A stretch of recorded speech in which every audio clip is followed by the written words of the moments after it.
Autism சில்ட்ரனை எப்படி identify பண்ணுறது, ஆட்டிசமோட symptoms என்னென்ன, ஹோமியோபதி மருத்துவத்தின் பங்கு ஆட்டிசம்மை சரி பண்ணுறதுல எப்படி இருக்குது?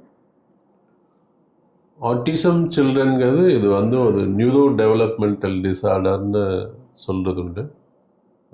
2லேருந்து 2.5 வயசு குழந்தைகளுக்கு தான் இது அதோட நோய் குறிகள் ஆரம்பிக்கும். முக்கியமாக வந்து நோய் அந்த குழந்தை வந்து அம்மாவுடைய முகம் பார்க்கறதுலேருந்து எவேசிவாக இருக்கிறது, கமாண்டுக்கு ரெஸ்பாண்ட் பண்ணாமல் இருக்கிறது, ரிப்பீட்டேட்டிவ் பிஹேவியர்ஸ் அவங்களுக்கு இருக்கும், தனியுமையாக அவங்க இருப்பாங்க, சில பிஹேவியரல் சேஞ்சஸ் இருப்பாங்க. டிபெண்டிங் அப்பான் த டிகிரி அந்த அவங்களுடைய சிம்டம்ஸ் வந்து மாறி மாறி இருக்கும்.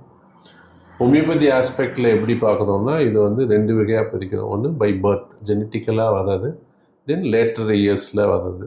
ஜெனட்டிக்கலாக வர்றதுன்னா கர்ப்பகாலங்களில் அம்மாவுக்கு ஏற்படுற மென்டல் ஹெல்த் ஃபேக்டர்ஸும் ஃபிசிக்கல் ஹெல்த் ஃபேக்டர்ஸும் தான் டிசைட் பண்ணுது.